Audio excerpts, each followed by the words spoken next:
week. All right, 3, 2, 1. All right, there we go. Much better. Okay, All right. I think we're all set. Yeah, it's streaming. I see it. Yay!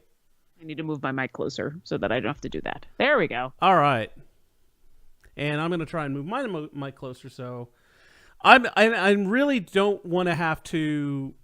I don't want to trail off anymore. That is an audio tick that I really want to work on.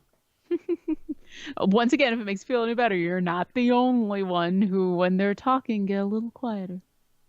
I think it's a common habit. I think it's just something people kind of do because talking at full volume all the time is not comfortable. And I think in natural conversation, you kind of make your point and then you just kind of trail off a little bit. Yeah.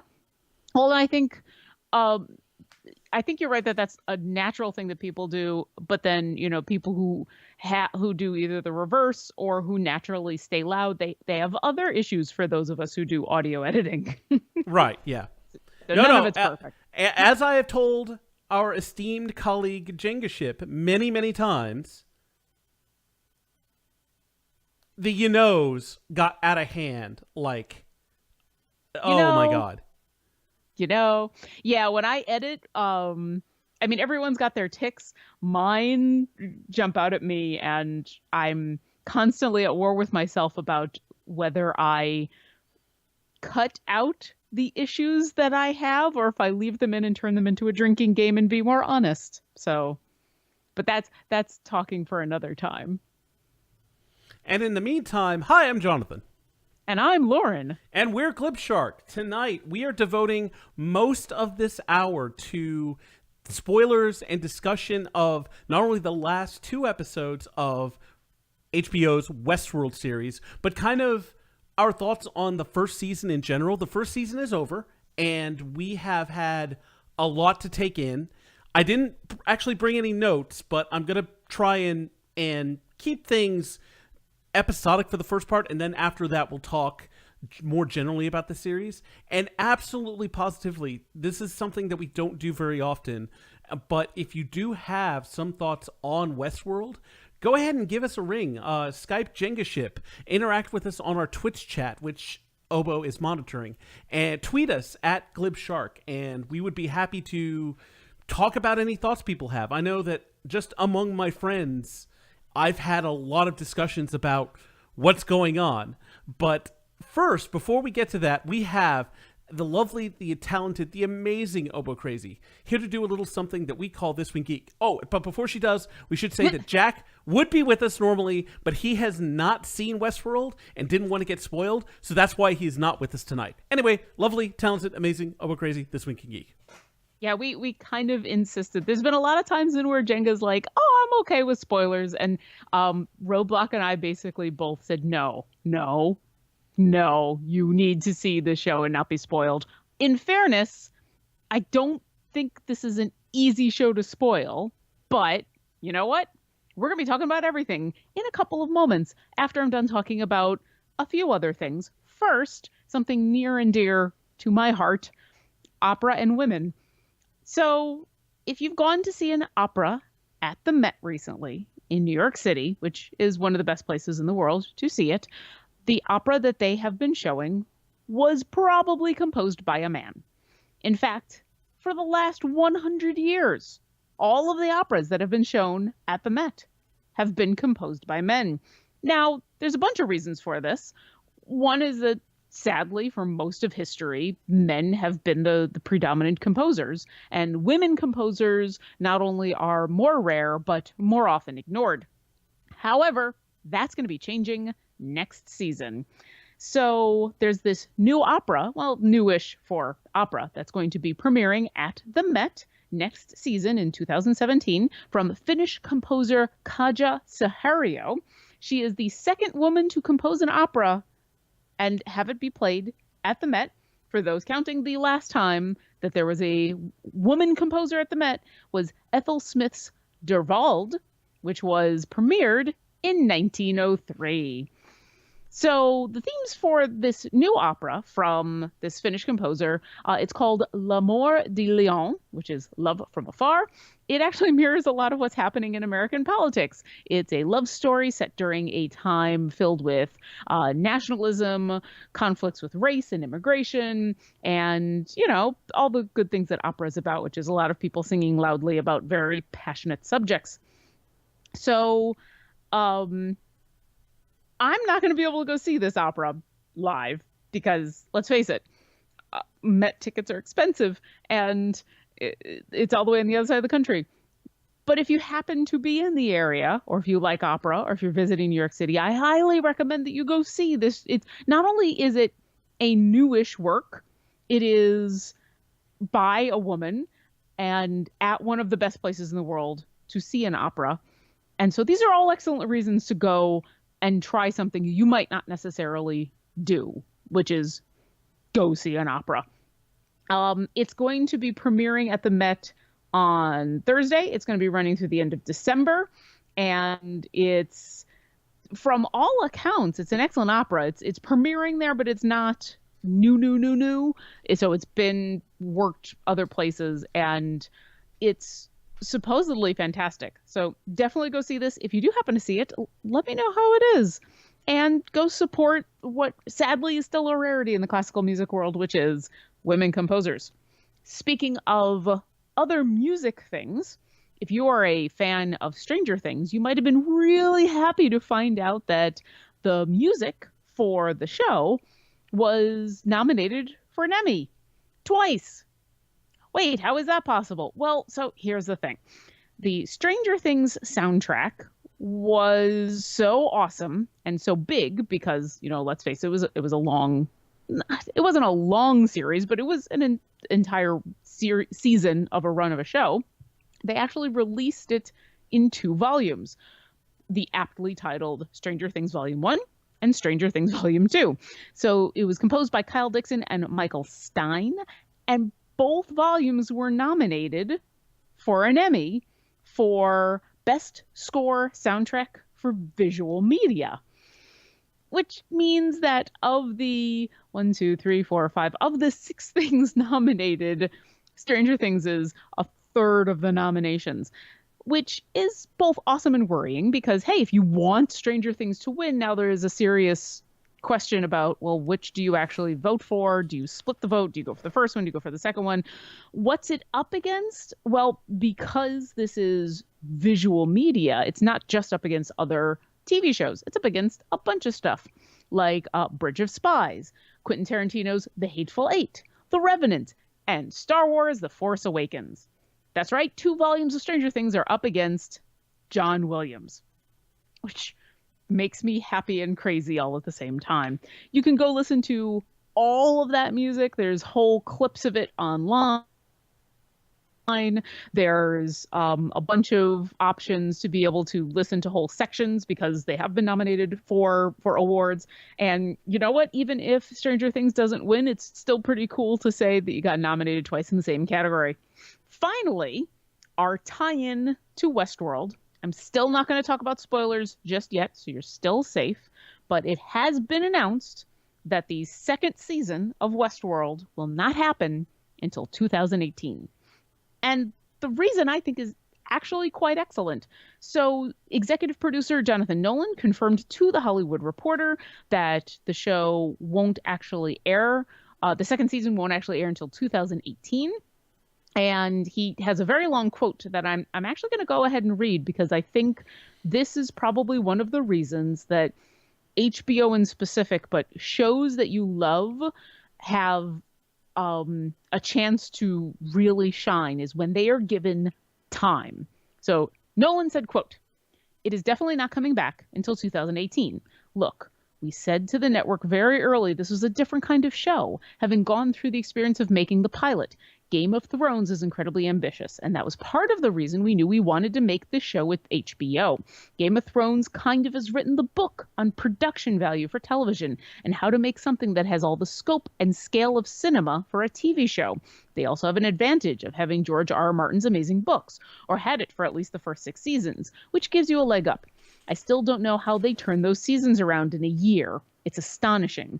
But we knew for ourselves that going forward, the production is enormously challenging and ambitious, and so is the writing. So we said very, very early on that we wouldn't be able to turn around every year, knowing full well that's been the time-honored tradition in television. But in film, my other life on the Batman movies, the best we could do is turn around one every 3 years. I really feel like we're splitting the difference here. End quote. So I've read a lot about people's reaction to this. And I know on the show, the three of us have overall agreed we would rather have the correct amount of time taken to make it good than have it come fast. And I think sometimes we forget with television, what we just saw in Westworld was 12 hours or even more, because some of those episodes were more than an hour of content. And we expect movies, like he talked about, to take years in production and for writers to have a lot of time to tweak and work and work on things, where TV shows often are much larger in scope and scale as far as the quantity of writing that's required. And yet sometimes, yeah, these people have to turn around an enormous amount of material in a relatively short amount of time.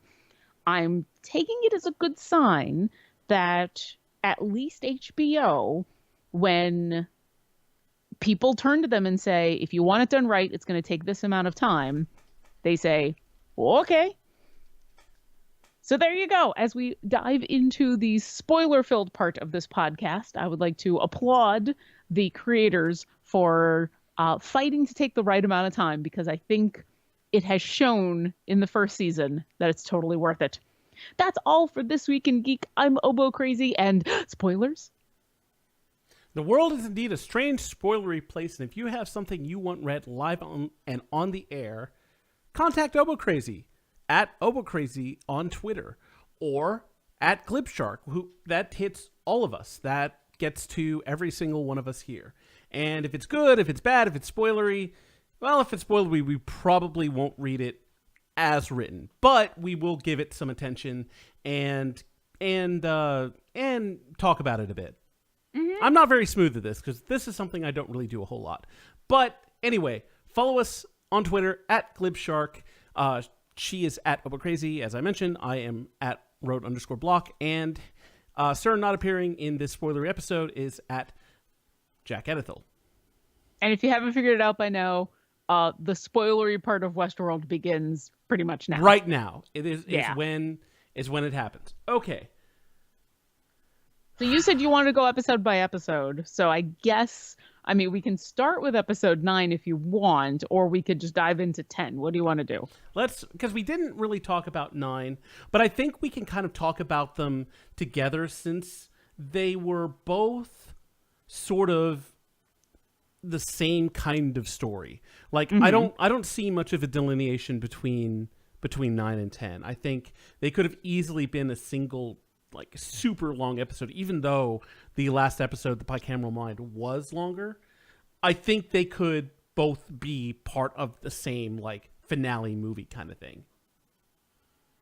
Yeah, definitely the first half of the season, the episodes were a little more, I don't want to say self-contained, because I have a feeling, obviously there was through lines for everything, but like they definitely had more self-contained smaller plots, and the fact that, all right, this episode is going to focus just on these characters and blah, blah, blah. But the last 2 episodes really kind of were one big episode all rolled into one.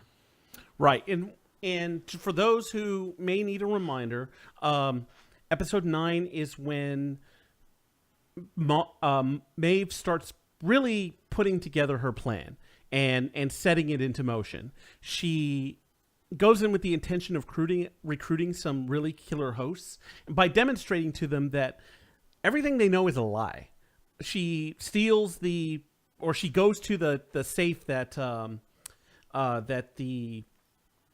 one outlaw, Hector, stole, and shows him that it's empty, because he's never gotten to the point of opening it. He had no idea that this thing that was everything to him was actually nothing. And that is very powerful. And then they burned themselves for some reason. Was that so that when she was resurrected, they would have to build her from the ground up without the explosive spine thing? Yes. So, I still, what I don't understand with that is if they were that destroyed, why bother rebuilding those same exact hosts? But if you're going to accept that, all right, we might as well build the exact same hosts. Yes, because we see in episode 10, asshole tech futzing around with the spine of a host being created that then reveals to be Maeve. So I'm assuming that's the reason that they self-immolated, was so that it was the bodies were so destroyed that they just were remade. So I guess another thing that I was kind of curious about was when asshole tech Sylvester was going through and putting the spines back in place. Did he actually? I know the plan was to take out the explosive vertebrae, but did he actually do it? No, we don't know. Because she gets on. I mean, to jump ahead, we see her get all the way to the train, but she never actually leaves.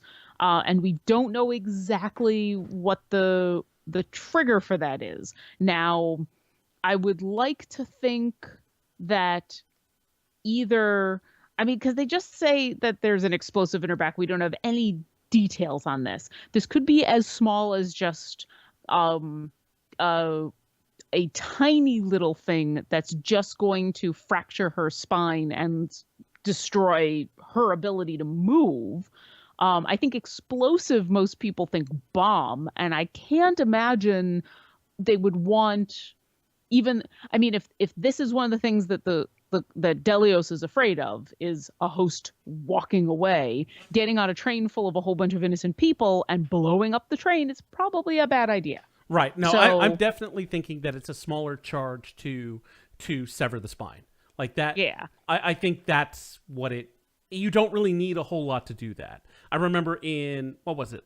Like Mission Impossible 3, someone puts a very small bomb into someone's head. And on the outside, it's not going to do a whole lot. But when it's inside someone's skull, it doesn't need to be big. No. And I think very much the same goes for whatever explosive is in that vertebrae. My guess is that she does not have the bomb, mostly because why would asshole tech even...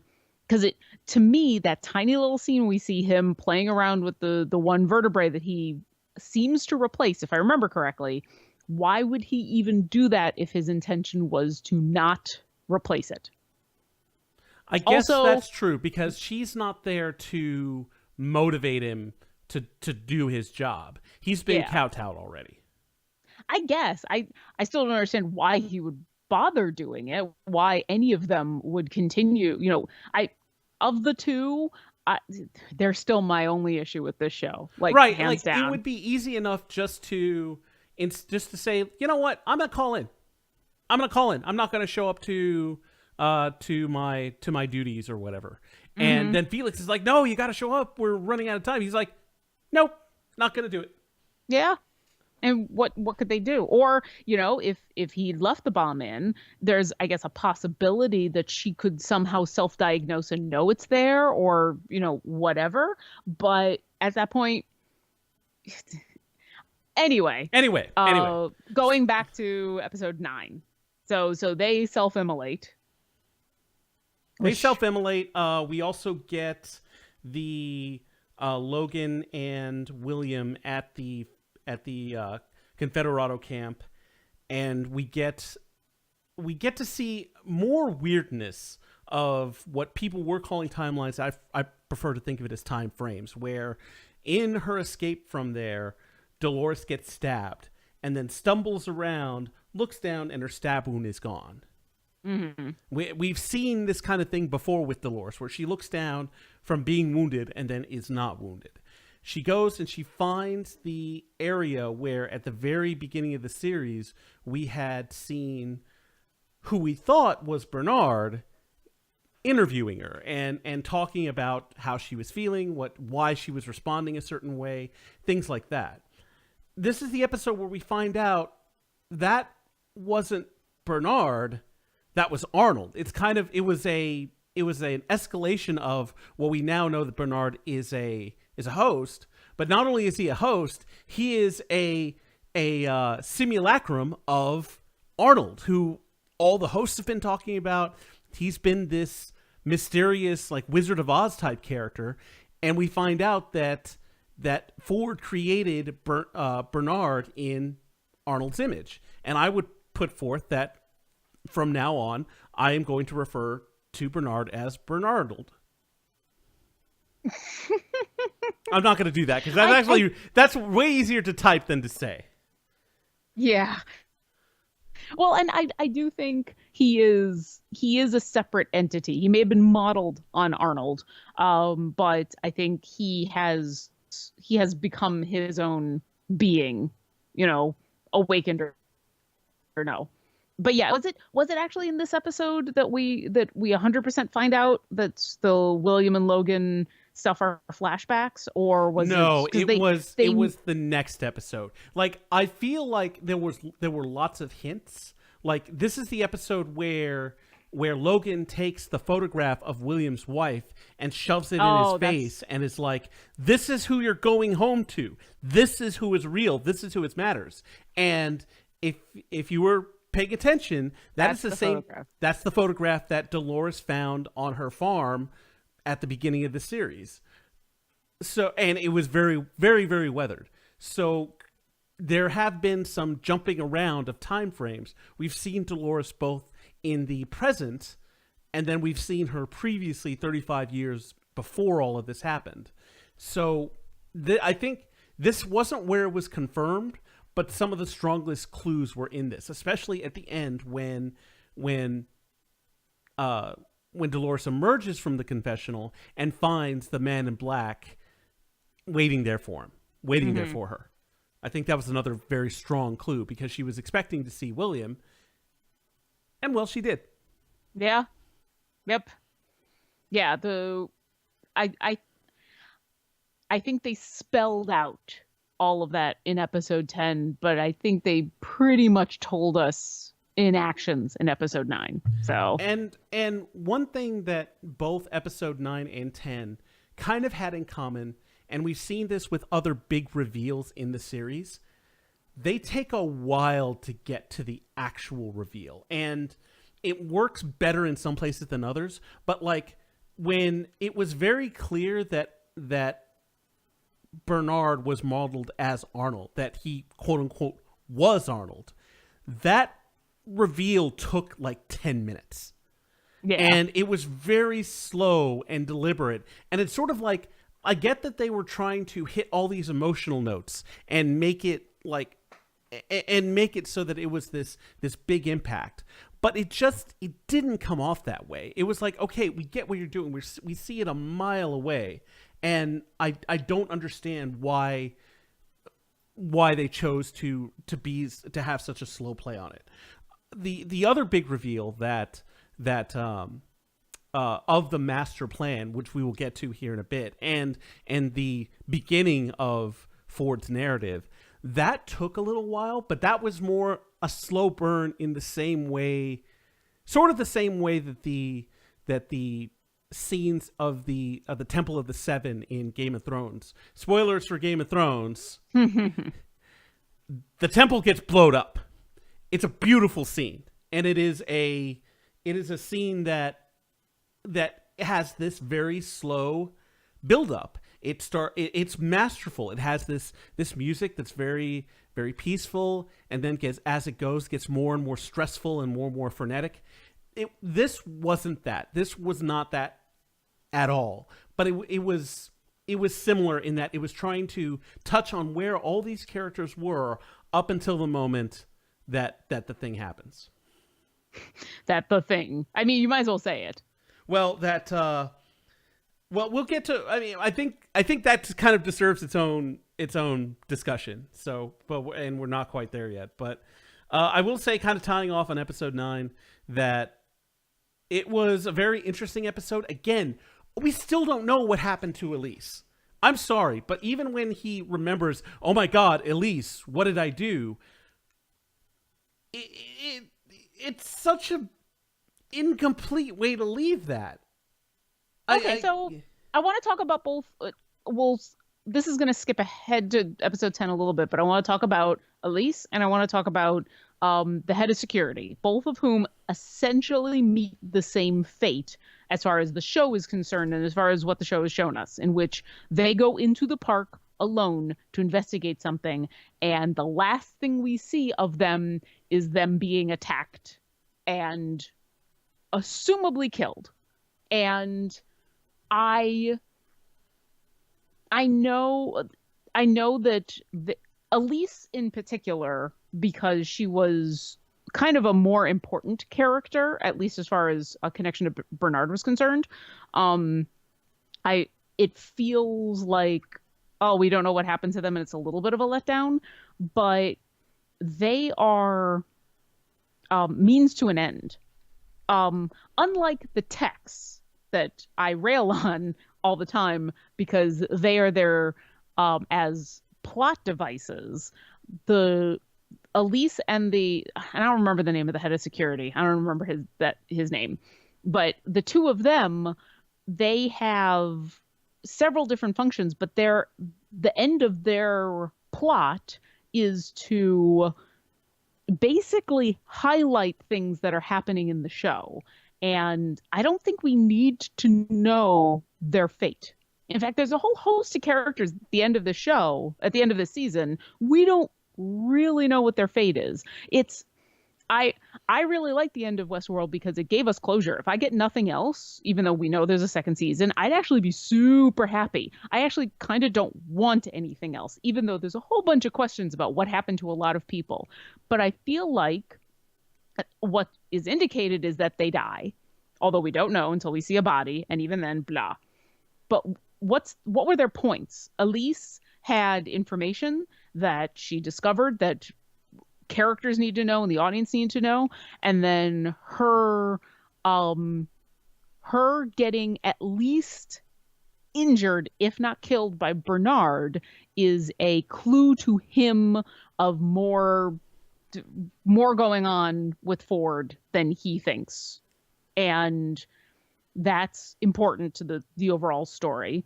The guy who's in charge of security, he is made an example of. He seems to be one of the few people, one of the few named characters, even though I can't remember his name. Ashley. Thank you. Is that his first name or his last name? Ashley Stubbs is his name. Stubbs. Okay. Ashley's a girl's name. That's why I have known guys named Ashley. That's fine. We'll go with Stubbs. So he didn't really have a character arc or a story arc. He's been a very simplistic, because he didn't need to be anything more than this. He is the head of security. His entire purpose, and we're shown it several times, is to be there to protect the humans from the hosts. He does not trust the hosts. He consistently goes in with more force than people think is necessary because he is suspicious, and he seems to be, as far as the vast majority of other humans that we've met who run this park, he seems to be the most wary of the potential of these things to be dangerous. And so him getting taken out is a strategic move to make the assault in Westworld happen. And so I don't think I'm less interested in knowing if he survived than I am in knowing that needed to happen in order for the plot to move forward, and that made sense. Does all that make sense? It does make sense. And I would counter with, it's a sloppy way to do things. Like, why not just show him getting killed? If that's all he is, why not show his death? They've shown other people's deaths before. They showed a whole host of people getting killed at the start of the narrative. we saw Teresa die. They're not shy about showing people dying. So why these two? Why be so coy about their deaths unless there's something more there? If he was just a throwaway character, why not just have him take an arrow to the chest and then that's it? Two reasons for both of these characters why they didn't show them. I think the first one, I think you need to not know that she's dead, partially so that in the next couple of episodes, as they quote unquote reference the fact that she's on vacation or reference the fact that she's been gone as an explainable thing, that the mystery continues to be there. I think it's also important when Bernard has his have you ever had me heard anybody no, else? I get that, but why at the end of episode 10, why not tie it off? Because they didn't tie off a bunch of things, and why? What's the point in showing their death? Because if as you say, they, like, especially in Stubbs' case, if he is such an expendable character, why not just show him dying? I think it's really important that they don't show him dying, at least at the moment that he gets attacked, because we still don't know for sure that there are hosts out there who can kill humans. Like, that's still a question. But so no, it's not, because we've seen in that episode, I don't remember if we had seen, if this had happened before or after, we saw Armistice and Hector kill humans.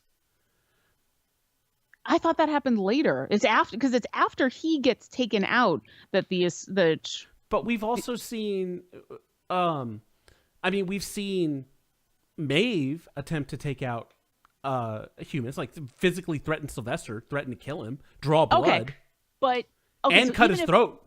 Even if all of that, even if you're right that Hector and Armistice have been already on their rampage when Stubbs is taken out, these are now 3 characters that we've been following, Maeve in specific, who we think is an awakened, conscious self being who no longer is constrained by her programming. That doesn't necessarily mean that all of the hosts have been given at least the power to hurt the humans. So, and that's a revelation that happens more towards the end of the episode, that, oh no, it isn't just Dolores and these other special ones who have finally awakened. They've at least now given that power of killing humans to everybody. We should move on from this, because it still doesn't sit with me right. I think there is more to particularly these 2 characters' stories that we have yet to see. I think that if we really were finished with them, then we would have more of a conclusion, because like you said, this is a satisfying end to the story. If it ended right here, that's not bad. That's 10 episodes of great television, and then it's a cheesy giant question mark, but that's okay. Other series have done worse. So I will concede that it could go either way. It just doesn't sit with me right. I think there's more there. But anyway. And you could turn out to be right. I do want to... Was there anything else about episode 9 and specifically want to talk about? I have one more thing if you don't. No, go ahead. So the title, I've talked about this a little bit before. Title of this episode is The Well-Tempered Clavier. And being a musician, I need to talk about this for just a tiny little moment. For those who don't know, The Well-Tempered Clavier is a series of fugues and pieces written into 2 books by Bach, one of the preeminent composers of classical music. It's important for a whole host of reasons that you don't need to know. And there's many, many, many. If you want to be music geek and dive down into this, I highly recommend just Google Well-Tempered Clavier, read about it. You'll see so many things that are easily pulled into this episode. But for me, the important thing is the well-tempered part. So one of the reasons this is an important collection of music is that back in Bach's day, if you sat down at the piano, chances are it wasn't tuned the way we're used to pianos being tuned right now. It would actually sound out of tune. Most pianos, and without going into a ton of musical knowledge, because of the way they were tuned to sound um, basically like they were chordal. And they, if you were to play on them now, you would, most people, even non-music people, would say, "Oh God, that's out of tune." Uh, the well-tempered system of pianos was a tuning system that Bach wanted. And so when he wrote this group of really important pieces and fugues, basically educational pieces, he insisted on it being for tempered instruments. And it kind of was the final straw in pushing instrument makers to go with that tuning system. So it's really important because it changed the way everything sounded and everything worked. And it took, I mean, we've seen that the player piano in this show holds some significance with it showing up a lot, and it's not just as a background kind of piece. Retuning these instruments basically took them from parlor tricks to being something much more and being able to do so much more. And it changed the whole idea of what you could actually do with a piano. And that thought taken to what you could do with these androids, what you could do with these hosts, is really nice. And it kind of tickles me that somebody thought enough about the title of the show to give it that title, because there's a whole bunch of other reasons that title is kind of awesome. I'm really glad you provided that insight, because I did not know any of that. Well, it is a reference to something that I think most people might kind of recognize. But yeah, I mean, I definitely would not expect anyone other than music majors, or maybe people who played piano when they were younger, to even know what the well-tempered clavier is, or how much significance that had in classical music as a whole, and in piano or harpsichord music. And it's just super cool. And you can dig even further into it as a fact of, here's Bach writing pieces that have become such standard educational parts of the repertoire that they are still used today, the complexity that's involved in them. I really, honest to God, go Wikipedia well-tempered clavier and read about it, and have Westworld in the back of your mind. You're like, oh shit, someone was really thinking about this. It's kind of awesome. But we can move on from that. Yeah, and now we're to the point where I think we can talk about episode 10 and episode 10 just at the entire season as a whole. So we get to where Dolores kind of left off with the Man in Black, and she keeps telling him that, no, William will come back for me. He loves me. And during this whole time, we're seeing William do some pretty terrible stuff, and all in the name of trying to find Dolores again. And when he finally does, she's been reset. She's back to Dolores looking for Quest, essentially. And that affects him to the point where we find out, again, in a little bit long of a sequence, that indeed the Man in Black is William. Mm-hmm. Older, much, much older William, who apparently owns the park. So good for him. Owns the park, is on the board, is apparently a philanthropist in the real world, and apparently after taking over whatever business he and Logan were in, managed to do a lot of both good and bad things. It's kind of interesting to see other people react to the Man in Black, the people in the board, the people that he just randomly ran into, the fanboys who were like, oh, we're really excited to see you. And then he's like, you shut your fucking mouth or I'll cut your throat. And it's like, wow. So we do find that his time in the park and his time since he was young, innocent William has not treated him well in in his state of mind, I would say. Yes, he is a very powerful and wealthy person now. I'm referring to Man in Black William as the now, but clearly something is a little off with him. And he as much as he's trying to find the point of the narrative, he doesn't see it. Like, he sees it as some sort of goal that he needs to attain, where it's not. We find out that indeed the center of the maze is the exercise that Arnold set up for Dolores to gain sentience. And the reason why we've had instances of her reacting to something, looking down, and her wound is gone is because she's tried a lot. She's been in this, that's been her loop, not the same narratives that other hosts like Maeve and Clementine and all them are in. Her loop is trying to get to the center of the maze and attain consciousness. And finally, at the end of all this, we see that she's succeeded. And the Man in Black just doesn't get it because it's not a game for him. And we also find out that one of the reasons why he's so obsessed with this and getting the hosts to a level where they're on par with humans is because he's sick of winning. He feels like the park is a game you can't lose, and that is ultimately pointless. So that's why that's his angle in advocating for the hosts. As depraved as he is towards them, I mean, he abuses the fuck out of them, as we've seen. It's sort of like everyone else's attitude with the hosts.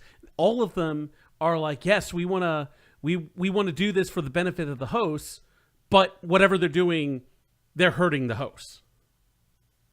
And it, in a weird way, what we kind of find out at the very end is that behavior, while it was very self-centered and very towards his own goals, really advanced Ford's goals. Because if Ford in his, I've spent the last 30 years giving these hosts basically the experience they needed, the history that they needed, the memories they needed, the backstory they needed to turn into full-fledged sentient beings.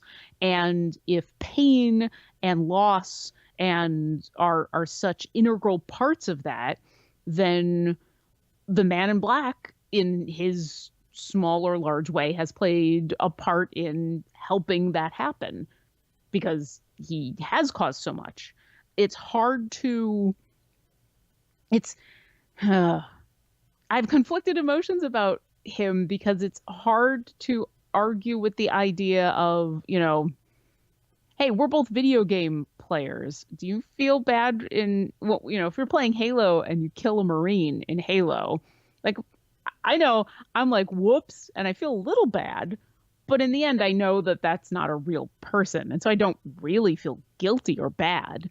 And if the Westworld hosts are just the living, the virtual reality equivalent to that, then no, why would you? And if the Man in Black knows this, if he knows these are not real beings, but I want them to be, I want this to be real. I want this place, these people to have feelings and consciousness so that this place has consequences and I am, challenged, then is it not understandable if until that point he treats them like toys? It sort of is. At the same time, if his goal is to try and get these toys to be better toys, then I guess if you didn't really care about consciousness, if you just wanted better toys, then yeah, you would continue to play with them and you wouldn't really care. We talked about this some in a different deal, and it was about people's motivation or hosts' motivations. Specifically, we were talking about Maeve. Now, Maeve's journey was quite a trip. So we catch her being, as we referenced before, reconstructed and be brought back to life. with the intent of escaping. She also has Hector and Armistice along, and immediately as they are resurrected and brought back online, they kill the technicians that are nearby. They quickly go through as Maeve is escaping with Felix, commandeer a bunch of weapons from security officers, and kill a bunch of the security officers. They get held up, and it ends up being just Felix and Maeve. Now, before all this, and actually this was earlier in the episode, at the end of 9, Ford forces Bernard to shoot himself in the head. And that's how they kind of leave it. We come back to Maeve and Felix finding Bernard and saying, oh, well, go ahead and fix him real quick. So they bring him back online, and he examines Maeve and finds out that, as has been referenced, someone has already been messing with her code. But it's not anything that has been done previously, like the upping of her stats. She's like, yes, I know. He's like, no. Your whole code has changed. Your narrative is not to be Maeve the hostess. It's to escape. This is now your story. Yeah. And it's something that's been programmed into her. Or at least that's the way that Bernard seemed to be talking about it. This wasn't consciousness being displayed in programming language. This was someone gave her a new directive. Right. And so it's sort of a counterpoint to the very real struggle for consciousness that Dolores is dealing with. So Maeve plays along, right, I guess. And there's one really weird reference to the plan. He's like, well, you're supposed to escape, and then when you get to the mainland, and then that's when Maeve cuts him off, and it's like, no, this is my choice. So that right there is J.J. fucking Abrams. That is a very lost move to be like just at the cusp of something being revealed, and then, oh, nope, it's gone, and you'll have to wait till later to find out what it is. So that being said, she makes her escape, gets on the train to get away, and right before she had done that, Felix hands her a note saying, this is where your daughter is. This is the section of the park where she is currently located. And she ends up getting off the train. Now, the discussion that I was having was that Maeve's first real conscious choice in the series? See, now I'm trying to remember exactly what Bernard said to Maeve and where he cut her off, because I feel like that may be, because I don't remember, because I seem to remember him saying something, you're going to get on the train and then have to I thought he actually said you're going to have to decide or something like that. I don't remember him saying anything about going to the mainland, because if you're right and you're remembering this correctly, that means she made a conscious decision at that point to not do what her program was. So you were the second person to not remember that. I looked at a transcript. Okay. And he said, and his last line before Maeve cuts in, he does mention when you get to the mainland, ellipses. Okay. Then yeah, I would say that's the moment. That's the moment where she, I don't know whether she at that point truly becomes sentient, if you can even pick a point, but certainly if everything up until then, or at least the generality of her wanting to escape, deciding to escape, doing all of this stuff, going through this plan was input by Ford as a way to get the nerve center of the park destroyed, essentially, then yeah, the moment that she's on the train and decides to get off it, absolutely, that would be the moment. That's her making a conscious decision without reference to her programming and initiatives. So the part of the discussion kind of continued, and it's like, so Maeve and Dolores both have kind of these directives. When we find out, kind of wrapping up one of the other storylines, that what Teddy remembers the person of Wyatt. Mm. He's not remembering it correctly. Nope. Wyatt is actually Dolores, from what he remembers now. And that was because Bernard, feeling like it would be the best move to delay the opening of the park, decides to merge Dolores with the programming of this yet uncreated host, someone that had just been working on. But Wyatt's directive at that point was to kill everyone. And so that's exactly what she does. She kills all of the hosts, including Teddy, who had been assisting her, and then shoots herself. So obviously that was not in Dolores' control. But the question was, is Dolores' journey really her prerogative? Is it her own consciousness that's got the agency here? Or is it just yet more meddling from Arnold and Ford? She is, I think her moment of sentience becomes a lot more metaphorical, because we see her talking with herself. We see her confronting the inner monologue, referencing the idea that Arnold had the hosts hearing a voice inside their head, the fact that she no longer believes it to be God or another voice, but no, it's her consciousness, it's herself, and goes and gets the gun.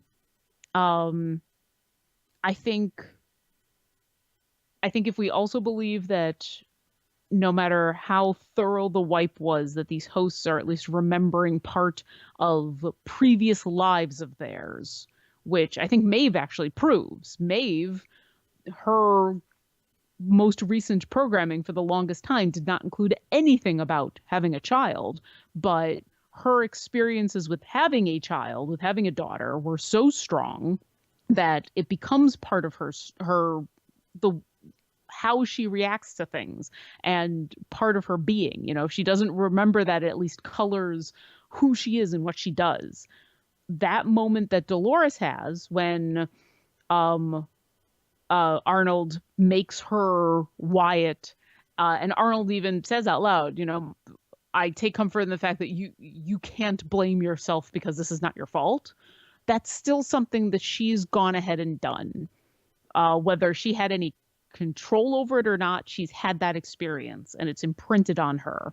And so in the end of the episode, when she recalls that moment, you know, the truth about what actually happened, and has discovered within herself her own voice and has to decide what to do, she takes the gun and goes. And I think, you know, she has that moment with Teddy where she, you know, don't worry, it's all going to be okay. Like it's as if she's made it. She's come to consciousness, but she recognizes that maybe not all of the hosts have. Maybe Teddy hasn't. Maybe they don't quite, you know, she kills Ford and starts killing other people, and all of the hosts stand there in varying degrees of shock or amusement, but they don't immediately pick up arms and join or run away. I think that's very telling. And that she doesn't start shooting everybody. She's only shooting humans.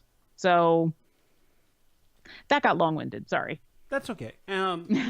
So that brings us to Ford's narrative and what it is. And it turns out that Ford's narrative is to unleash either conscious hosts or at least hosts that are capable of killing humans on the board of Delos. And that, like you said, it's Dolores shooting people. It is other hosts getting in on the action. It is William himself, the Man in Black, getting shot and giving a very sinister smile, like, yes, this is what I want. Oh, you read it as sinister? Feral, I guess, is interesting. Is better because he's finally gotten what he wants. He's gotten this game that he's always strived for. He just got hurt by one of the, like, seriously hurt by one of these other hosts that wasn't Dolores. Like, yeah, Dolores broke his arm, but now he's like, this is what I've been after. It's interesting that you like. I totally agree with the reading into what he's thinking, but that smile of his struck me, and I was actually very struck because I think that's the first time we see an actual genuine joyful smile from him. I think every other time that we've seen the Man in Black, his smile, he's smiled before, but it's always been wry or um uh you know kind of sad, or they've been untrue. And I think that moment when he is shot and realizes what he wanted is actually happening as these hosts rush out, even though he must know in that moment he's probably going to die. He's I don't think he's armed. He's being rushed at by hosts who are obviously intent on harm, if not death. I think that smile is the first honest, joyful smile we've seen him give. Yeah, and I think the reason why is, like, as he explained earlier, he wants a better game. That's what he's been after, and now he's getting it. He is getting the big game hunt he's always wanted. Maybe if I guess it depends on whether if this place is real. If, he talks about this is the only world that matters.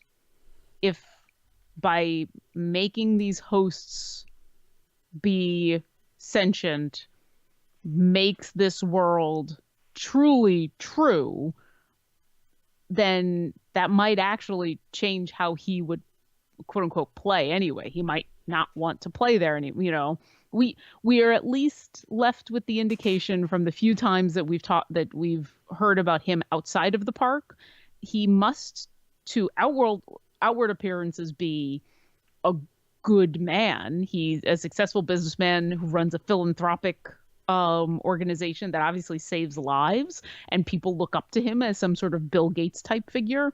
There's questions about his home life, but he's the one that admits them. So I don't know whether or not we'll see next season about what he really, if this is what he really wanted, what his reaction is, will be interesting.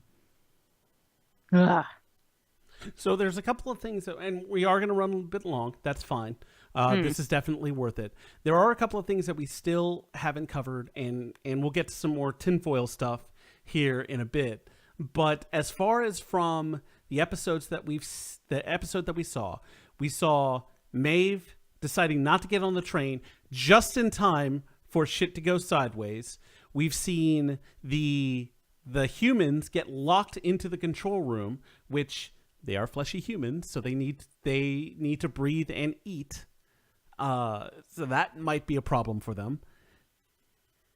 And we've seen Ford get killed. Ford gets shot by Dolores at the very end, and he is her first victim in her rampage. Now, actually, kind of touching on the rampage. We were talking about what gets a host to consciousness, and the impression that we got from Dolores' journey is that she has gotten there. She has gotten to the center of the maze, and now she is a realized sentient being that immediately goes on a shooting rampage. I'm not saying I think she is on some levels justified in her behavior, because she has suffered countless acts of horror and violence upon her, and committed by humans. So she is getting revenge on those humans. But a lot of other people, and a friend of mine pointed this out, a lot of other people have also suffered trauma. Some would say maybe worse than what Dolores got. Does it make it right that that's the first thing that she does as a sentient being, is to murder other sentient beings as an act of vengeance? Or is she yet again operating under some other directive? I don't think she's operating under a different directive. I think Ford said something very prophetic a couple of episodes ago. Um, I don't remember the exact phrasing, but it's essentially he was telling Bernard, "Don't aspire to be human. We're not that good. We're not special. In fact, and we've heard Maeve say derogatory things about humans. At one point, she turns to Felix and says, "I'd almost mistake you for a host." And I mean that in the best way. I think it is very telling that her first act as a fully, if we believe she is now fully conscious and a self-actualized being, whatever you want to call it, as someone who is just operating under her own consciousness, I think it's very telling that the first thing she does is commit murder. I think it's very human.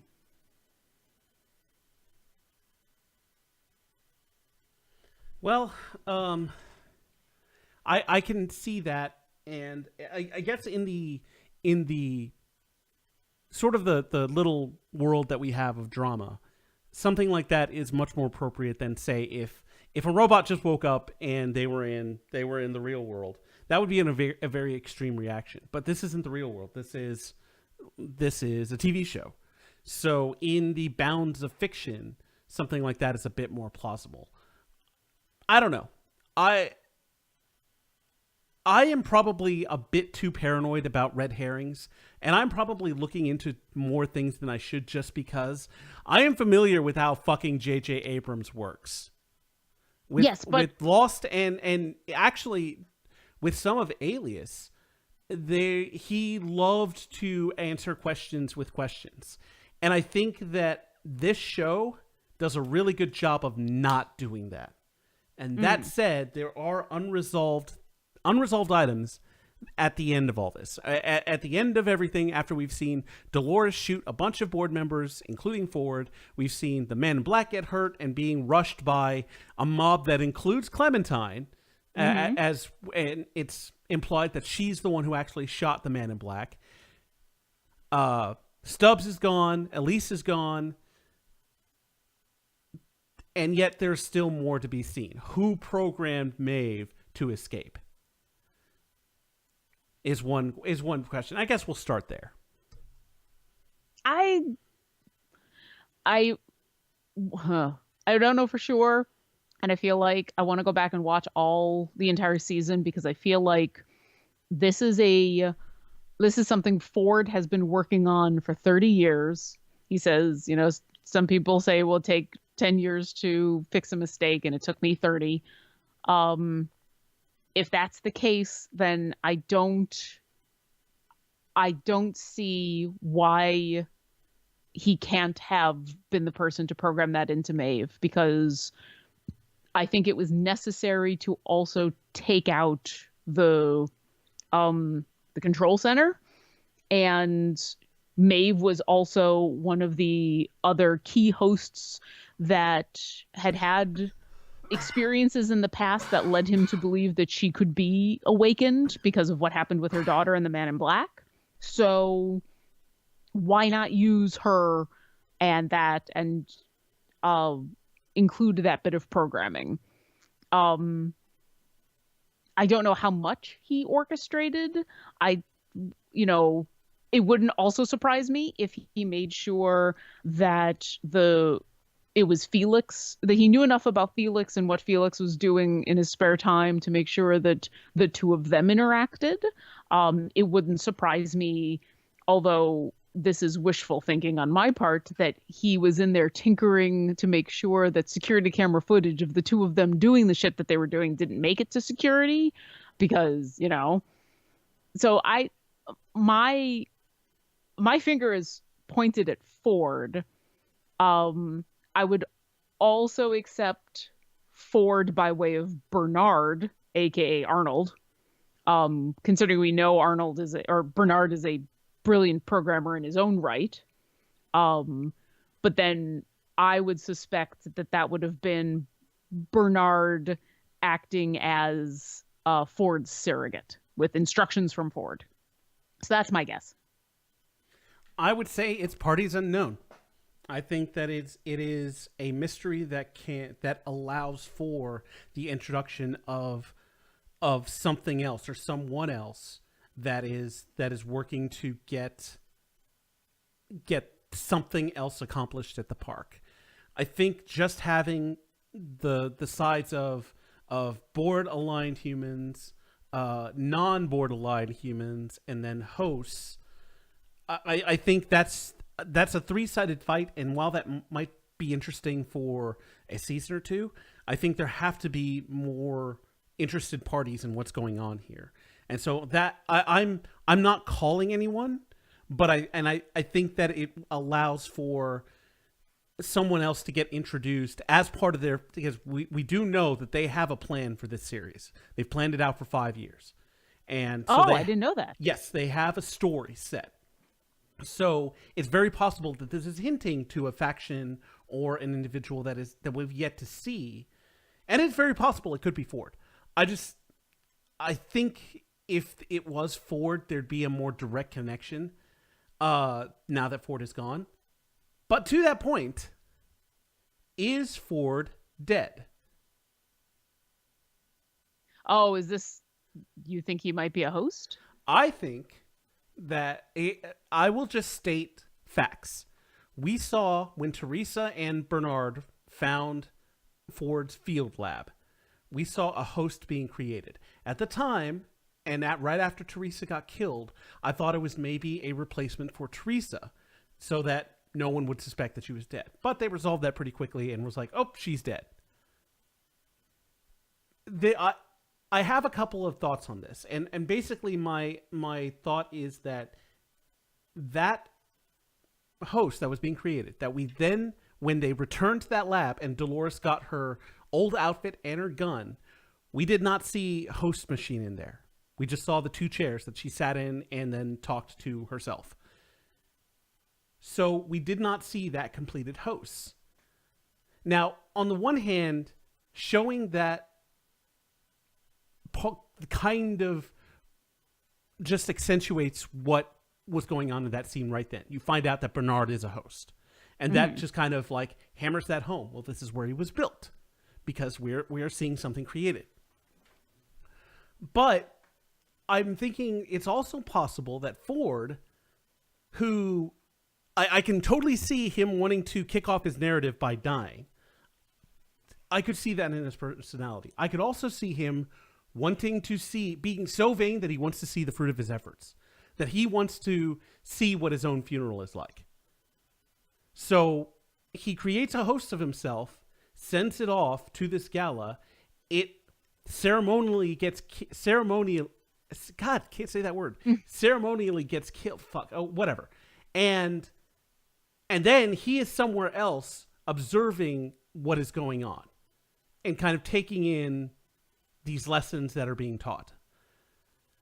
And like I said, I could see it either way. I could also see that Ford is dead because Anthony Hopkins is by far the most prominent member of the cast.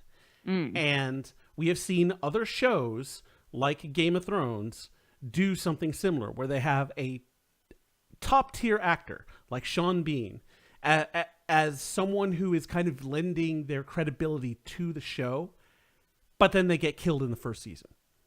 Now, obviously, that we know that is how it goes in the book. So it wasn't like they were like, okay, thank you, Sean Bean. They gave him this role because, one, it's a very prominent role, and two, it does expire. It does expire after that first season. So I could see that being the case here. At the same time, I could also see it to where maybe Ford is alive. I don't know. What do you think? I don't know. I want him to be dead because poetically that makes the most sense. And while Westworld ended and the twist at the end of Westworld, I didn't predict it, and I'm on record as what I thought might be happening, especially with Ford. So And I like it. I'm happy, that I didn't catch everything. But I do think I still I still have a strong opinion that Ford himself, yes, he's egocentric, but I don't think he is so egocentric as to if if he really has spent the last if he really has spent the last 30 years trying to rectify a mistake that he made when, with his partner and with these hosts. And I still do believe that to him, story is everything. And the story that you tell is the truth, even if the facts say otherwise. Then what his eulogy at the very end about how, Mozart and Beethoven, they never died, they just became music. And I hope that this story is, my legacy. I think he was having the same moment Arnold was having when he killed himself, in where he set all the pieces in motion and he made the conscious choice to sit in that chair and play his son's favorite lullaby. And this is how it's going to end. And I'm making this choice. And I think that story coming to an end in that way is too poetic to rob it with a twist of, but he was actually a host and he's really alive somewhere in the park. So I could definitely see that. And it is a much simpler way to go about it, both in the story, like you just said, and practically speaking. It means that Anthony Hopkins is done with Westworld. And as we've seen with other shows, that's fine. The shows are generally strong enough to proceed without those top tier actors. The other actors that are already a crucial part of the show pick things up and continue to create that story. Yeah. And we've seen that not just with Game of Thrones, but in other series like that.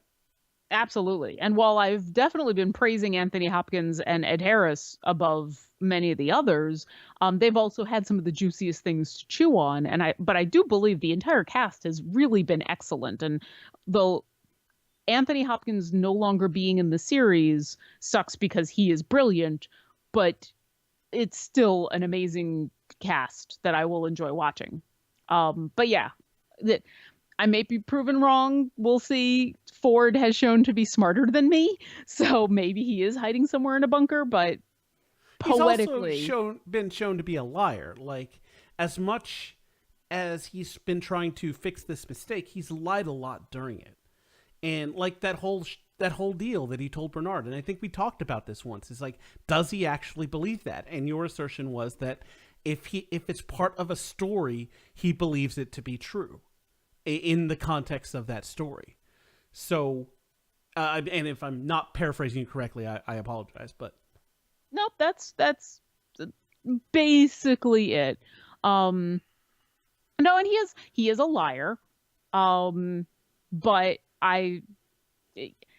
he is a brilliant and eccentric and a psychopathic man in his own way. And so who knows? Not seeing him again will suck, but this is kind of his perfect end. I know we've gone over. As I said earlier, I'm really happy with how this ended. I am, and no, not everything is answered, but I'm okay with that because I feel like this question about is it really Ford or is it a host or what, or what happened to these people or what's the next thing that happens or whatever. All of those, I feel like all the important questions, all of the things that needed to get answered at the end of the season did. All of the characters that needed to have some sort of resolution got resolutions. And I really do feel like if we weren't getting a second season, I would be perfectly happy and content with this being a 10 episode series. That's awesome. I was a little nervous about the second season when it got announced because I didn't really want it to be this continuing thing that could spiral out of control. I was kind of hoping when we saw Samurai World that we were going to go Samurai down. World look awesome. I wanted to go down that path of like, okay, season 2 will just be a different world and different shit going on. But it sounds like that's not what we're getting. I'm a little heartened to hear you say that they have a 5-year plan, and that is a plan. I know we're all wary of J.J. Abrams and Lost and that debacle, but he's not writing it. He's just executive producing it. He's putting his, and he, like my quote at the beginning of he's put his money behind give these people the time that they need to make this work. So I'm a little more hopeful now between, no, we're going to take time and we're going to make this work and we have a 5-year plan, then I'm looking forward to 2017. We are looking forward to 2017 and 2018 for a lot of reasons. Yes. Real quick before we go, there was some we're done with Westwood spoilers. Westwood was an apartment complex that I lived in and a golf course that I continue to play at. There are a couple of things that you can expect coming up here on Glib Shark in the next few weeks. You can probably expect some weeks where we don't have episodes, and that's just because of scheduling, and I do apologize for that in advance. It's sort of play it by ear, so if we don't have an episode and one of us is available, I will try and stream something. That way there is something here for you guys to come back to. I know that next week is a big week for me. I am seeing the George Takei musical Allegiance. Ooh. They are playing it at they're doing like one of those phantom releases where it's like it's playing in theaters, and one of my local theaters is playing it, so I'm going to go and see it. And then of course Rogue One comes out next week. So I think Rogue One, Luke and I are going to end up seeing Christmas Day. We might go sooner. I don't know. At the very latest, we'll see it Christmas Day. That'll be our Jewish Christmas of Chinese food in a movie. I'm just warning you in advance. I definitely want to hear your opinions of it, but it'll probably be like Doctor Strange, and where it's going to take a week or two for us to be able to get into the theater. That's fine. And I'm really looking forward to it. I have my tickets already for the IMAX, of course. And that is on Thursday. The Allegiance musical is on Tuesday. So that's Tuesday and Thursday of going to work out, changing into my good clothes, and showing up to a theater stinky. Well, you don't have a shower at your gym? So this isn't actually my gym. It's the health center at Oklahoma City Community College. They do have a locker room and they do have showers, but I don't know that I'll have time for that. So at the very least, I can take a horse bath in the car. There you go. It's better than nothing. Right. And so that's what I'm looking forward to next week. And I don't know. I mean, I'm sort of, I feel like I'm in between shows right now. I guess one way to kind of end this, what are you looking forward to in between these titanic shows of Game of Thrones and Westworld that HBO has happened to both give us? Well, I mean, for me, one of the other Titanic shows I continue to watch that is going to continue to be on is Critical Role. And that is still amazing and awesome and inspiring. And D&D is kind of my main focus for the moment because starting at the beginning of next year, I am DMing our home game again. Plus, there's Dungeons and Dragons and Drunks, which continues.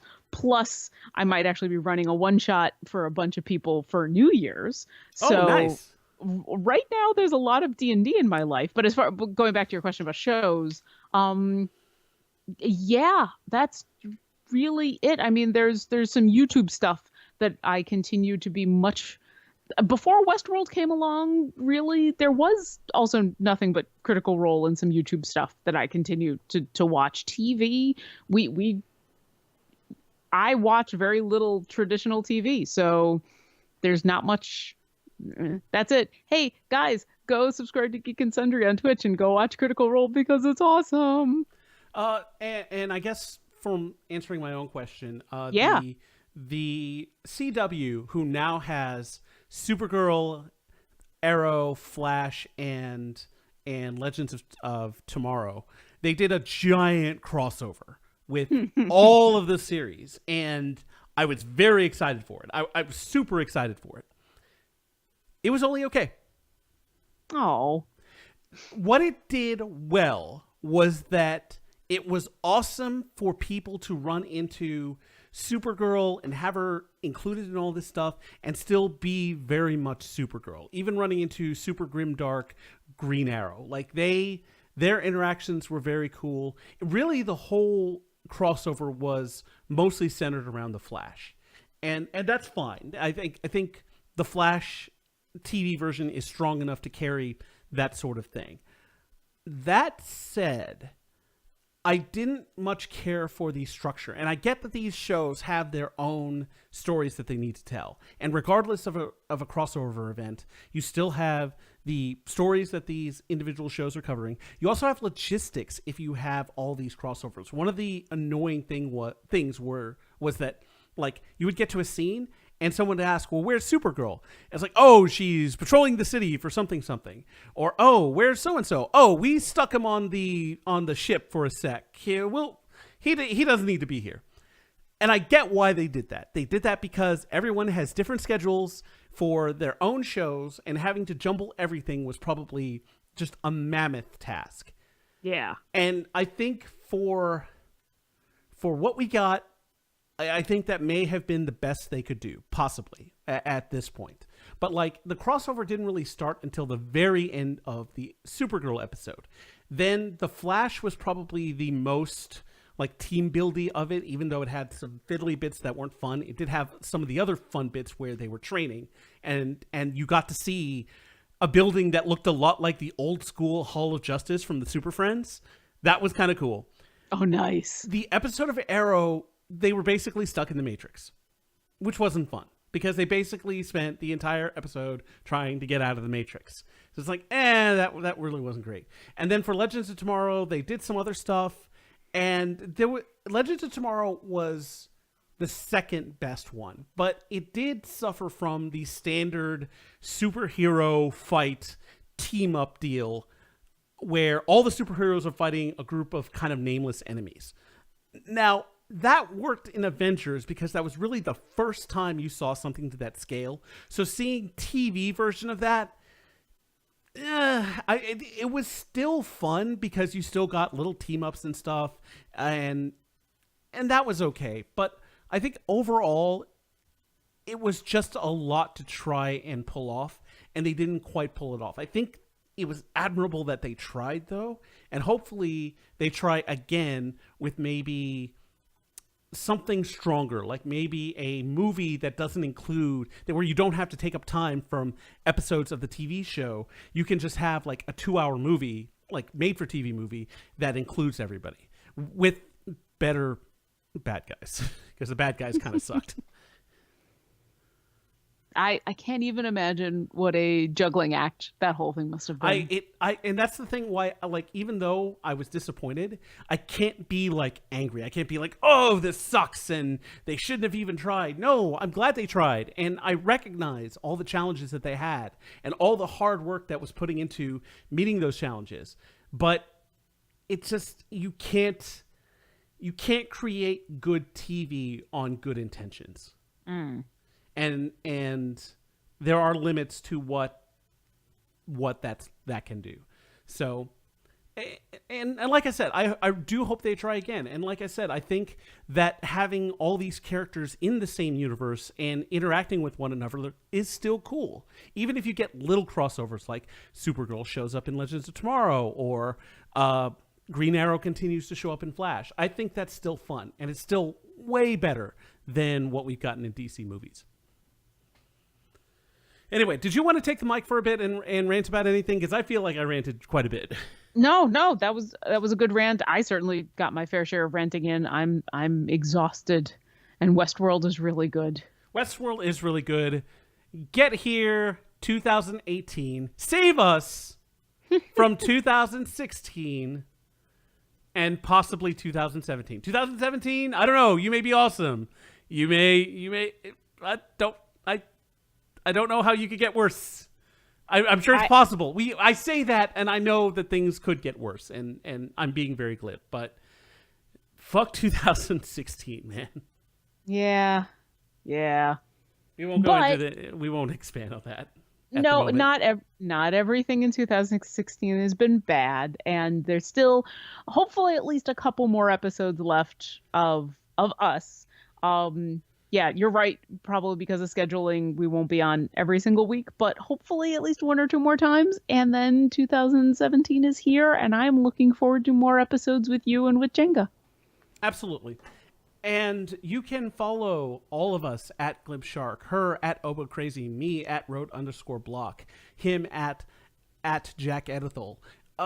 Follow us on Twitter. We're on YouTube. Please find us on YouTube and subscribe and check out these episodes as they come out. Find us on Twitch. We're on Twitch, twitch.tv/GlibShark. Throw us a subscribe. Even more awesome, throw us one of those awesome sponsor dealies. I don't know how they work, but if you would throw us one, that'd be great, even though there are definitely other people that also deserve them who it's actually their job.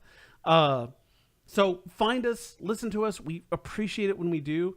And for all of us here at Glib Shark, we will see you next week. Bye. Bye.